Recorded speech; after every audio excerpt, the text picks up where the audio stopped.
டிஜி film company, Magnus productions, Sabaris Sangamithra Soumya Anbumani தயாரிப்பில் SP Sakthivel இயக்கத்தில் குணாநிதி நடிக்கும் அலங்கு டிசம்பர் 27 முதல் திரையரங்குகளில். GT Holidays, South India's #1 travel brand. You know you are special when you're with GT Holidays. Namakkal மாவட்டம் மோகனூர் அருகே அமைந்துள்ளது ஆரியூர் நெய்க்காரன்பட்டி கிராமம். இந்த பகுதியைச் சேர்ந்தவர் அசோகன். இவருக்கு 54 வயதாகிறது. மோகனூர் சாலையில் உள்ள தனியார் பள்ளியில் வேன் டிரைவராக பணியாற்றி வருகிறார். இவர் பணிபுரிந்து வரும் பள்ளியில் சுற்றுவட்டார பகுதிகளைச் சேர்ந்த ஏராளமான மாணவ மாணவிகள் படித்து வருகின்றனர். அவர்களுக்கு பள்ளி நிர்வாகம் சார்பில் கட்டண பேருந்துகள் இயக்கப்படுகிறது. அதன்படி மாணவர்களை காலையில் வீட்டிலிருந்து அழைத்து செல்வதும் மாலையில் பள்ளி முடிந்ததும் வீட்டிற்கு அழைத்து செல்வதும் வழக்கம். இந்த நிலையில் இதே பள்ளியில் படிக்கும் 7 வயது சிறுமிக்கு திடீரென உடல்நலக்குறைவு ஏற்பட்டுள்ளது. அப்போது இதை பார்த்து சிறுமியின் பெற்றோர் தங்களுடைய மகளுக்கு காய்ச்சல் வந்திருக்கக்கூடும் என நினைத்துக் கொண்டனர். ஆனால் நாளுக்கு நாள் சிறுமியின் உடல்நிலையில் மாற்றம் ஏற்பட்டுள்ளது. இதனால் சந்தேகமடைந்த பெற்றோர் சிறுமியின் உடலை சரிபார்த்த போது உடலில் சில இடங்களில் லேசான காயங்கள் இருந்துள்ளது.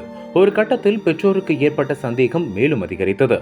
அப்போது அந்த சிறுமியிடம், "உனக்கு என்னமாச்சு? தைரியமா சொல்லு" என ஒருவித பதட்டத்துடன் பொறுமையாக கேட்டுள்ளனர். அதற்கு அந்த சிறுமி தன்னுடைய பள்ளியில் வேலை செய்யும் வேன் டிரைவர் தன்னை அடித்ததாக கூறியிருக்கிறார். அதன் பிறகு சிறுமியின் பெற்றோர் நேரடியாக பள்ளிக்கு வந்து விசாரித்தனர்.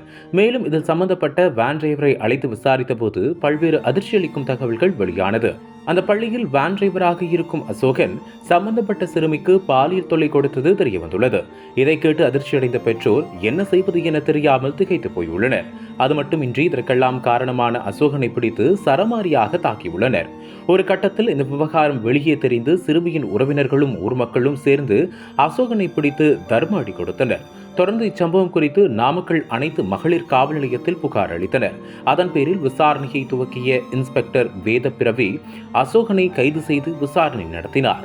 பின்னர் அவர் மீது போக்சோ சட்டத்தின் கீழ் வழக்கு பதிவு செய்து நீதிமன்றத்தில் ஆஜர்படுத்தி சேலம் மத்திய சிறைச்சாலையில் அடைத்தனர்.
அனல் பறக்கும் செய்திகளை அப்டேட் செய்து கொள்ள நக்கீரன் களத்தை இப்பவே சப்ஸ்கிரைப் பண்ணுங்க.